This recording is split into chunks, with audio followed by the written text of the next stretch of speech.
Bienvenue sur les épisodes du collectif So Wow. So Wow, pour Spreading an Optimistic World of Work, est un think tank sur le futur du travail. Nous explorons et accompagnons les problématiques humaines dans l'entreprise. Nous sommes Sophie, Delphine, Valentine et Léa, et notre mission est d'explorer les transformations du travail. Nous incarnons de nouvelles manières de collaborer. Nous diffusons ces nouvelles pratiques auprès des collaborateurs, des managers et des dirigeants. Nous fédérons toutes celles et ceux qui veulent réfléchir et agir pour le futur du travail. Notre signature ? Diffuser une vision optimiste du monde du travail. Faites avancer vos réflexions et vos actions avec nous. Bonjour à toutes et à tous, bienvenue dans un nouvel épisode du collectif So Wow. Je suis Valentine Gattard et je suis accompagnée de Delphine Zanelli et de Marie Robert. Bonjour à vous deux et merci de partager le deuxième épisode au format interview avec moi. Bonjour. Bonjour Valentine, bonjour Marie. Marie, merci beaucoup d'avoir accepté notre invitation. Avant de démarrer notre échange, je tiens à remercier les 4 partenaires du collectif So Wow, Yemanja, Skill & You, Bigger et Urban Sports Club, qui soutiennent notre travail et nos explorations. C'est donc le deuxième épisode de notre collectif dédié à notre thématique 2024 intitulée « Comment créer un nouvel équilibre dans la relation talent et entreprise ». On va aborder ensemble le côté philosophie, puisque Marie, tu es une philosophe aux multiples casquettes, et nous avions à cœur d'avoir ta lecture sur notre sujet, prendre un peu de hauteur et y réfléchir avec soin. Pour commencer, est-ce que tu peux te présenter en quelques mots pour nos auditeurs et auditrices ? Avec grand plaisir et merci d'abord de m'inviter et de me faire réfléchir à un si beau thème. Je suis donc Marie Robert. Effectivement, j'ai plusieurs casquettes, mais un fil conducteur très marqué, celui de la transmission. Ma toute première casquette, c'est que j'ai été professeure de philosophie. J'ai été, et je continue à l'être d'une certaine manière, d'abord à la fac, puis au lycée, puis dans différents espaces. Ma deuxième casquette, c'est que je suis chef d'entreprise éducative. J'ai cofondé 4 écoles ainsi que 2 crèches, donc un groupe éducatif. Et puis ma troisième casquette, c'est la transmission sur différents supports, notamment à travers un podcast, à travers des livres. Je suis en train d'écrire mon 6e. Et le fil conducteur, c'est toujours ça, mettre la pensée au centre de nos vies, de l'entreprise à l'école. Merci beaucoup pour cette présentation effectivement très riche. On voit à quel point ça va venir alimenter notre recherche. Alors j'aimerais démarrer notre conversation par te demander quel éclairage tu peux nous apporter sur le concept même de relation. Donc c'est vraiment un des fils qu'on va tirer dans notre étude sur l'importance des mots, des concepts. Et celui-ci, il est vraiment important. Qu'est-ce que cela dit que l'on s'interroge sur la relation entre talent et entreprise, qui sont ces 2 entités qui incarnent d'une part un ensemble de personnes et de l'autre une structure morale et conceptuelle. Qu'est-ce que tu peux nous dire sur ce sujet-là ? Alors, c'est honnêtement une des notions qui m'intéresse et qui me fascine le plus, la relation, parce que au fond, elle interroge d'ailleurs une bonne partie de nos relations. La relation, littéralement, c'est se poser la question de la relation, c'est se poser la question de qu'est-ce qui nous relie. La relation, c'est qu'est-ce qui est, de quoi, de quelle substance, de quelle essence, de quelle matière est faite nos liens.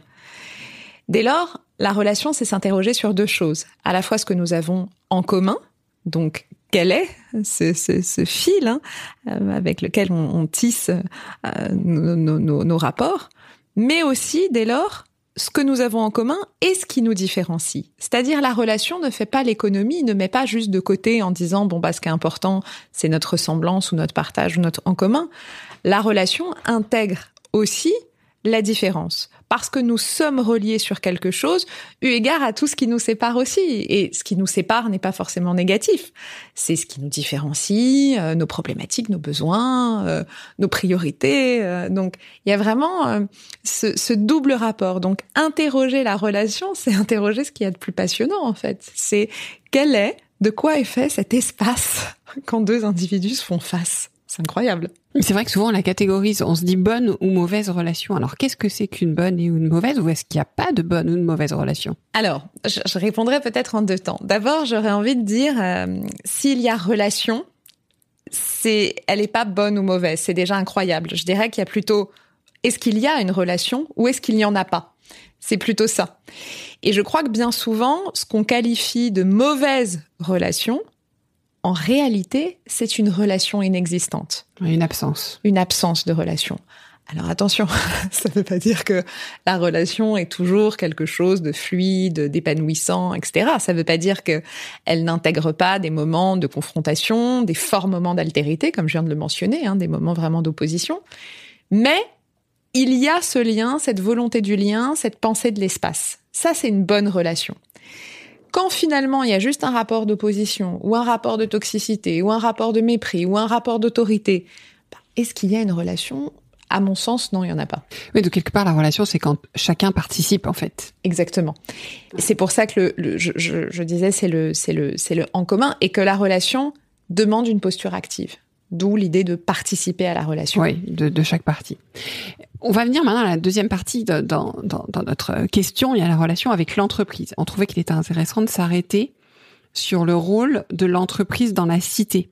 Quel est son rôle aujourd'hui? Parce qu'on sait qu'il a évolué. Qu'est-ce qu'on en attend? L'entreprise, vraiment l'entité au sens global. Bon, alors je crois qu'aujourd'hui, plus que jamais, l'entreprise a un rôle fondamental.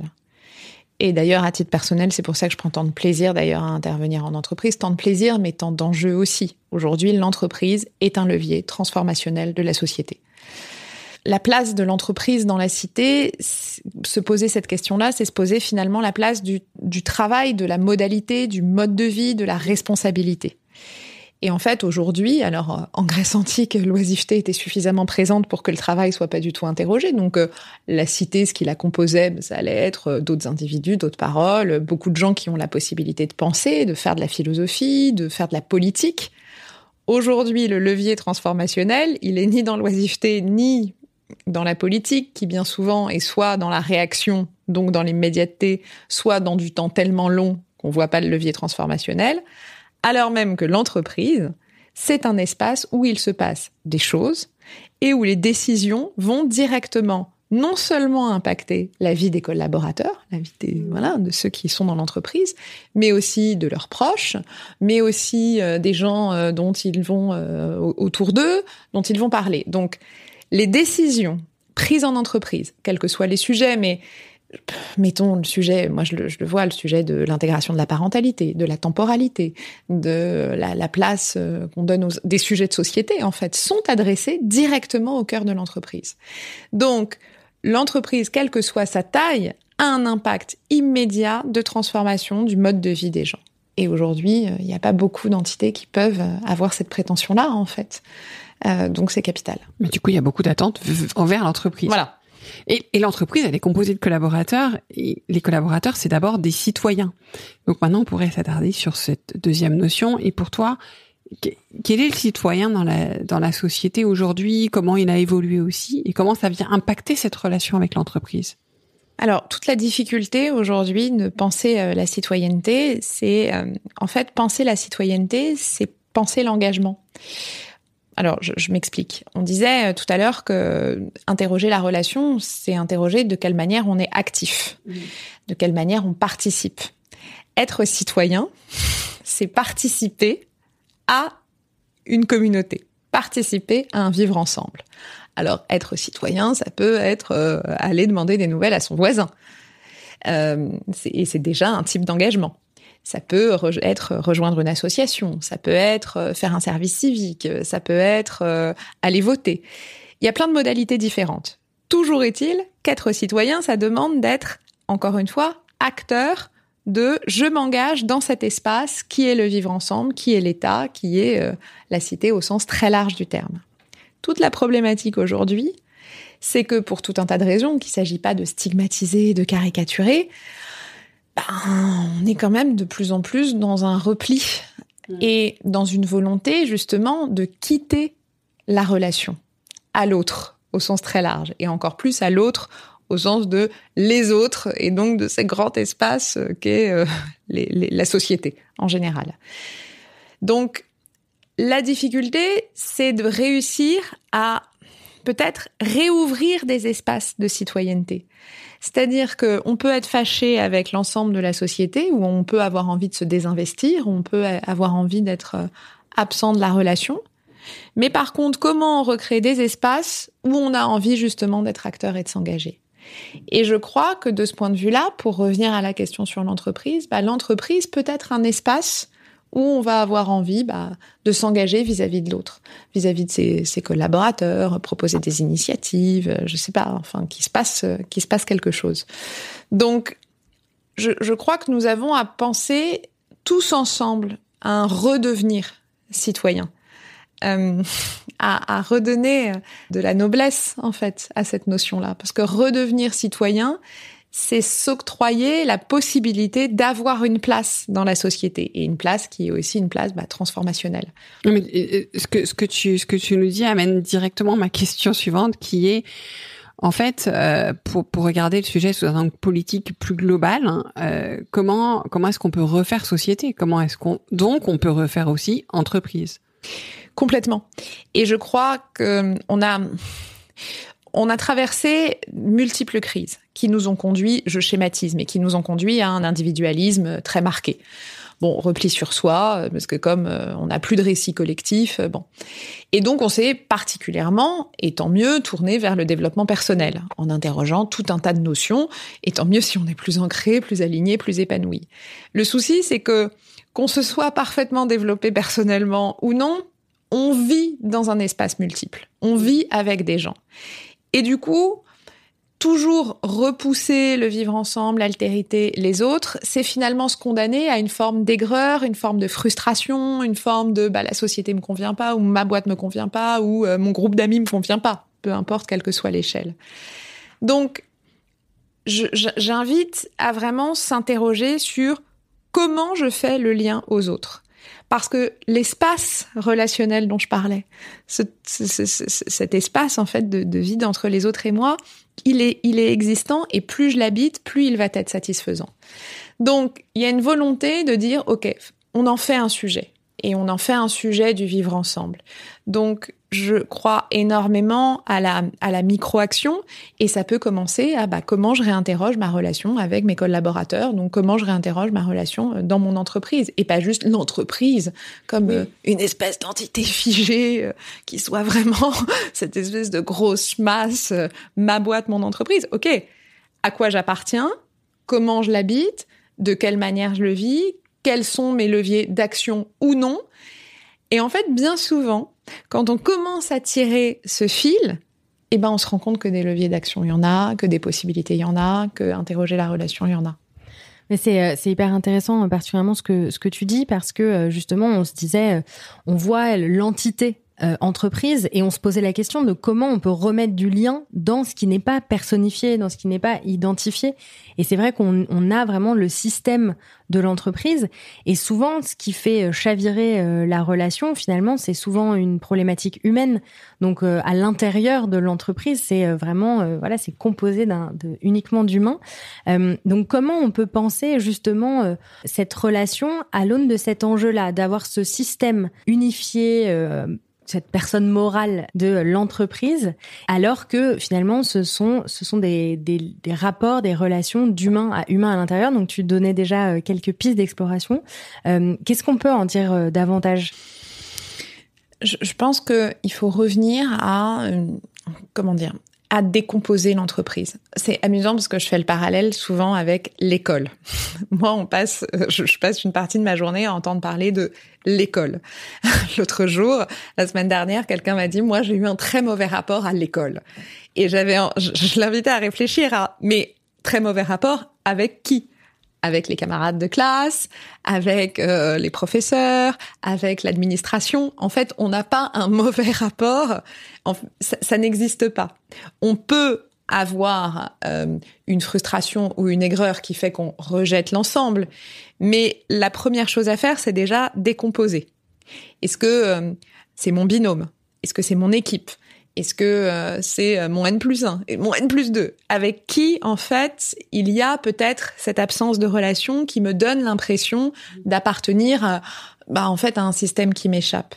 Donc, c'est faire ce travail de décomposition. C'est Paul Ricoeur qui parle souvent des réformes, et qui a une notion que je trouve très belle. Il parle du changement et de notre peur du changement, et il dit il faudrait penser le changement de proche en proche.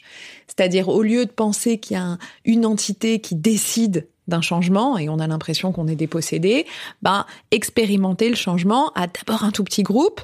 Ok, ça marche ou ça marche pas, puis on élargit, ça marche ou ça marche pas, puis ainsi de suite. Pour la relation, on pourrait travailler la relation de proche en proche et essayer exactement comme dans tout type de communauté d'ailleurs, même dans une famille. On peut tout autant rejeter une famille. Alors, non pas, loin de moi l'idée de comparer l'entreprise à une famille, mais cette idée de dire avec quel membre, en fait, se joue une éventuelle tension, une éventuelle incompréhension. Donc, vraiment faire ce travail déjà de proche en proche pour décomposer ce qui peut effrayer. Et après, se poser la question de est-ce que, justement, ce vertige qu'on peut ressentir parfois dans l'espace professionnel, il est lié à des individus ou est-ce qu'il est lié, et tout ce travail d'introspection nous permet de l'interroger, à peut-être des modalités de rythme, de logiciels. Non, mais il y a des gens j'ai déjà eu des témoignages d'individus qui me disent, non, en fait, il y a des outils qui fondamentalement me dépassent. Mais faire ce travail-là, ça permet de se dire, OK, où est-ce que ça coince ? Et arrêtons de penser le système, la société, l'école. Parce que finalement, c'est encore une fois une manière de se désengager. Alors non pas, on n'est pas responsable de tout, mais on a quand même toujours un levier possible quand on commence à décortiquer. Alors ce qui est intéressant, c'est que par rapport à ton regard, on peut se dire que quelle est la responsabilité du système, quelle est la responsabilité de l'individu ? J'avoue que moi j'ai tendance à penser que l'individu reste l'acteur du système. Enfin, c'est pas moi qui l'ai écrit ça, mais voilà. Est-ce que c'est pas culpabilisant ? Est-ce que renvoyer, dire la relation, on est l'entreprise quelque part est une personne morale, pas physique, donc mais nous en tant que personne physique acteurs, c'est nous qui avons cette responsabilité. Est-ce que aujourd'hui c'est quelque chose qui est entendable ? Alors c'est une très bonne question. Étrangement, j'ai toujours, mais peut-être qu'il faut un peu plus prendre le temps de l'expliquer.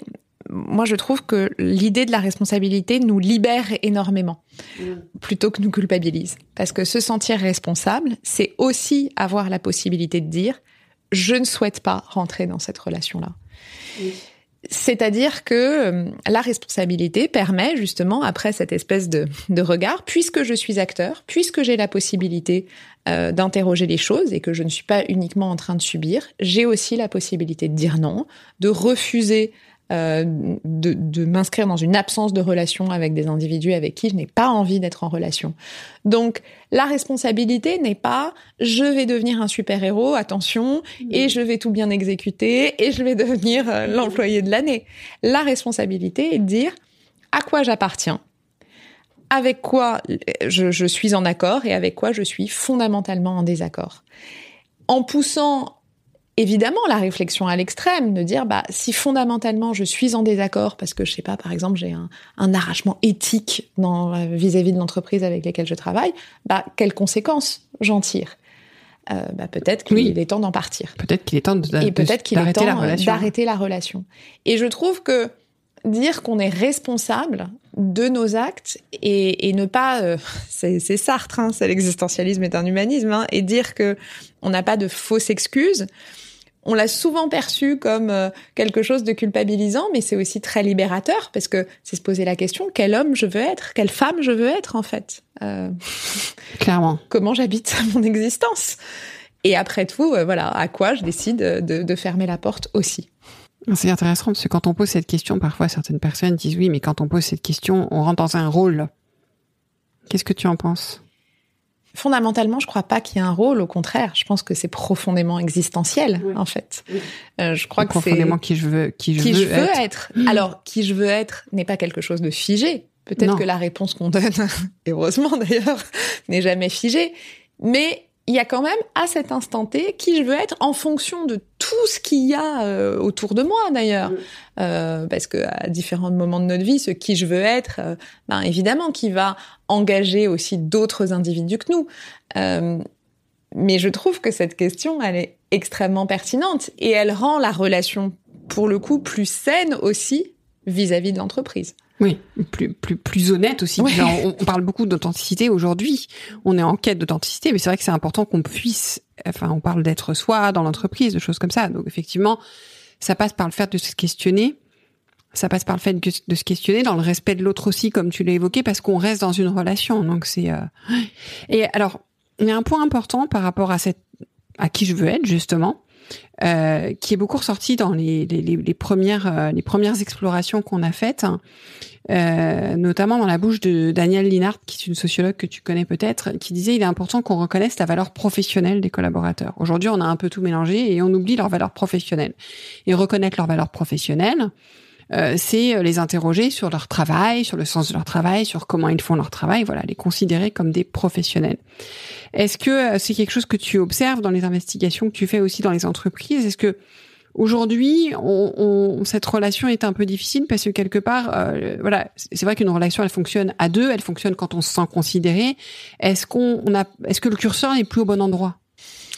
Bon, il y a une notion, mais qui rejoint tout à fait ce que tu décris, c'est la notion de reconnaissance. C'est un philosophe allemand qui s'appelle Axel Honneth, qui dit que ce dont on a le plus besoin dans la relation, quelle qu'elle soit, et quel que soit le type de relation, c'est de reconnaissance.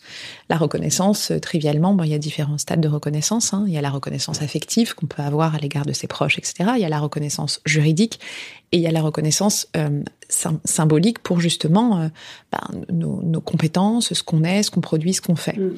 Le problème d'avoir cette espèce de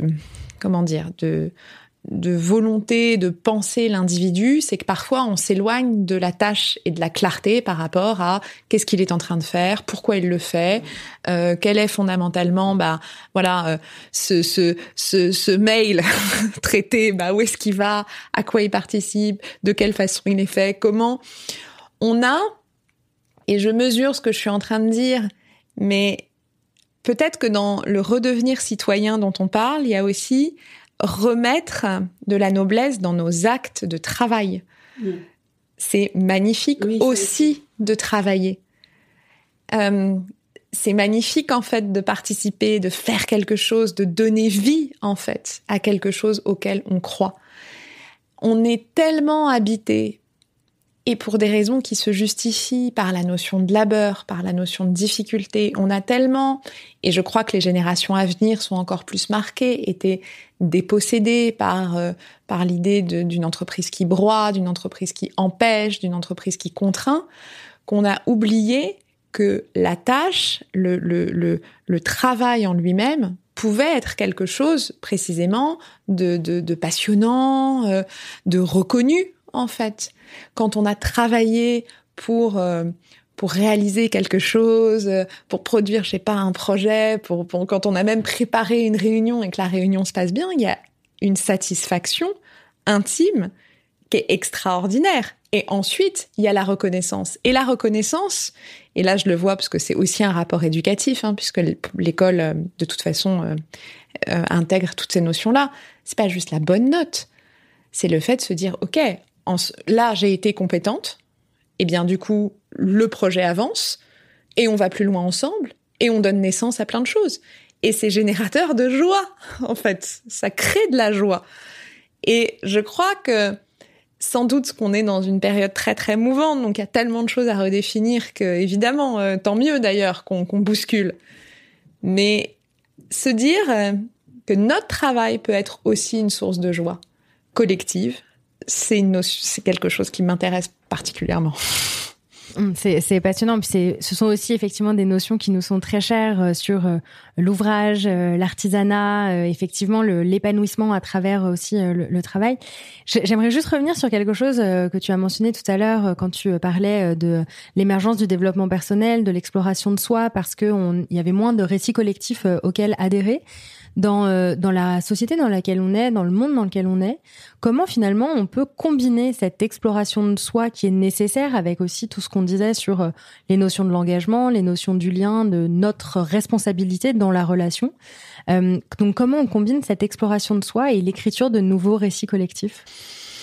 Eh bien, je crois en cessant de penser que c'est contradictoire. En fait, fondamentalement, en arrêtant de se dire que le non-développement personnel est forcément un paradoxe avec le développement collectif. En fait, bien au contraire. Je parlais tout à l'heure de la notion d'engagement, puisque c'est une notion qui me tient vraiment à cœur. Il y a quelques années, j'ai coécrit un livre sur le service civique. Et c'était assez intéressant d'observer. Alors, c'est une structure particulière, le service civique. C'est des jeunes entre 16 et 25 et 30 ans si on est en situation de handicap, qui vont rejoindre une mission pendant un certain nombre de mois.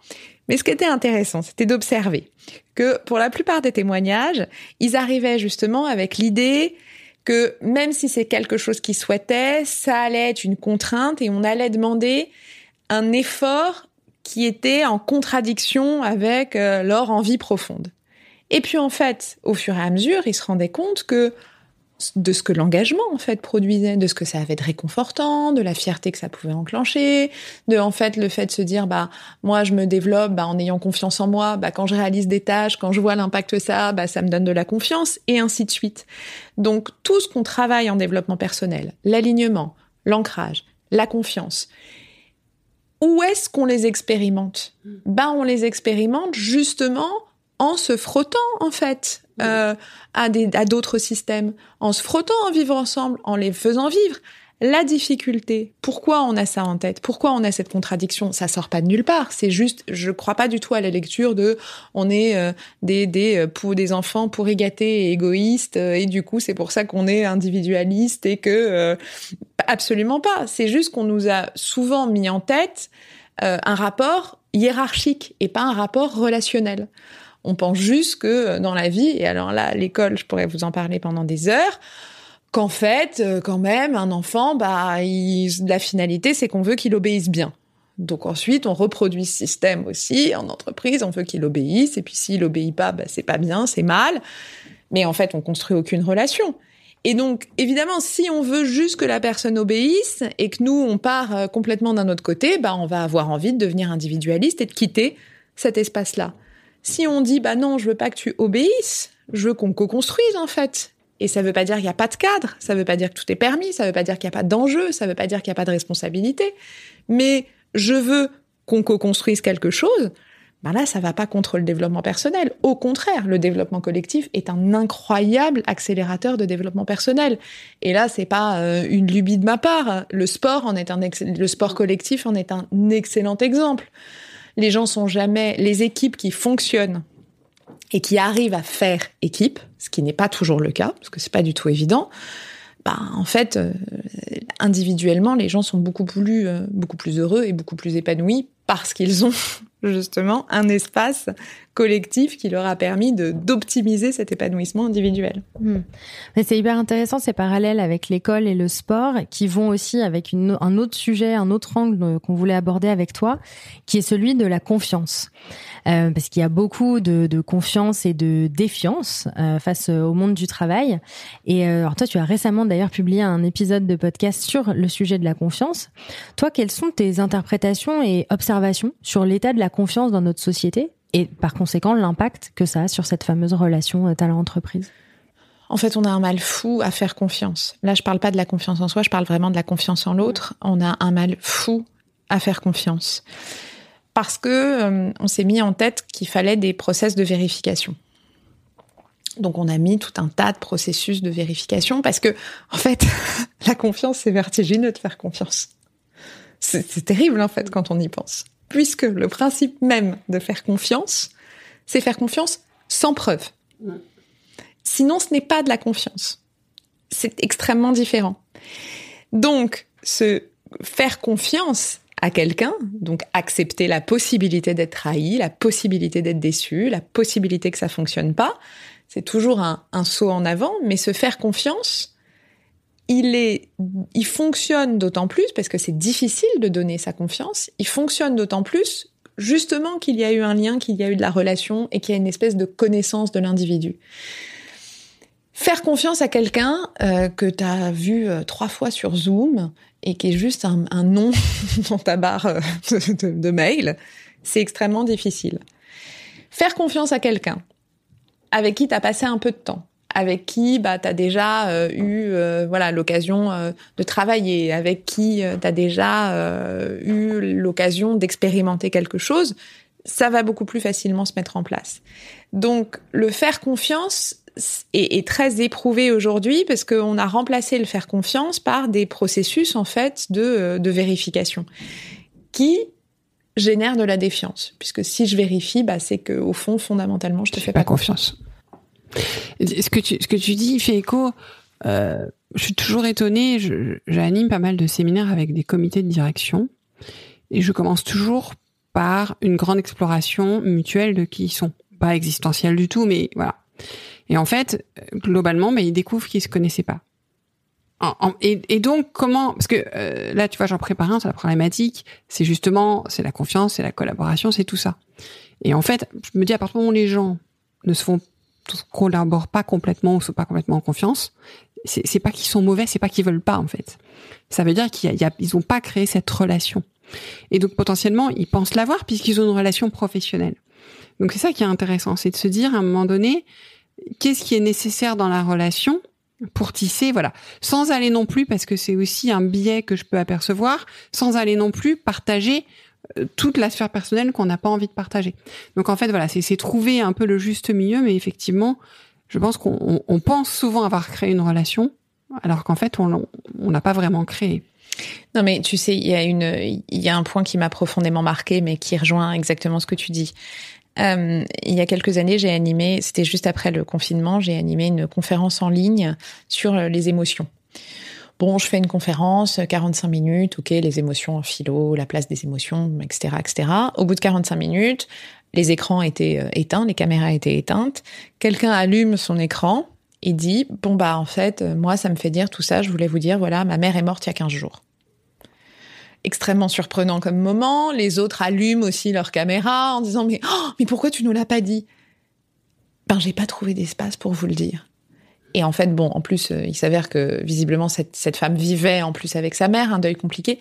Et là, tout d'un coup, des situations complètement absurdes. Mais je t'aurais pas demandé de faire ce dossier aussi vite si j'avais su, etc., etc. Donc, et en fait, ce moment était marquant.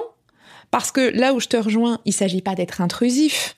Il s'agit pas tous les matins de raconter à ses collègues les tenants et les aboutissants de ce qui se passe chez soi.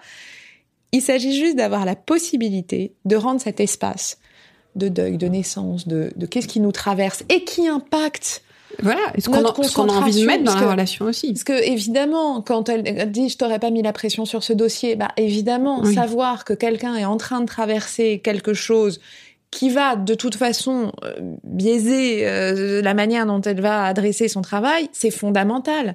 Là, il n'y avait pas de relation. Et je reviens à ma métaphore sportive. Je pense que je vais peut-être changer d'orientation. C'est fascinant de voir que les équipes, et pour avoir beaucoup étudié les rapports d'intelligence collective d'un point de vue conceptuel, les équipes qui fonctionnent le plus, c'est les équipes, on les enferme 15 jours ensemble, en fait.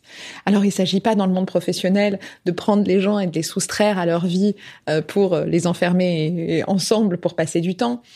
Mais je suis une grande militante tout de même de ces temps informels qui permettent d'apprendre à se connaître. Alors, se connaître dans un cadre qui est le cadre professionnel, mais qui permet d'apercevoir un tout petit peu ce qu'est l'autre. Quand on disait la relation, ce sont nos différences culturelles, nos différences émotionnelles, nos différences cognitives, nos différences de compréhension. Eh bien, la relation, ce en commun, il vient avec toutes ces différences.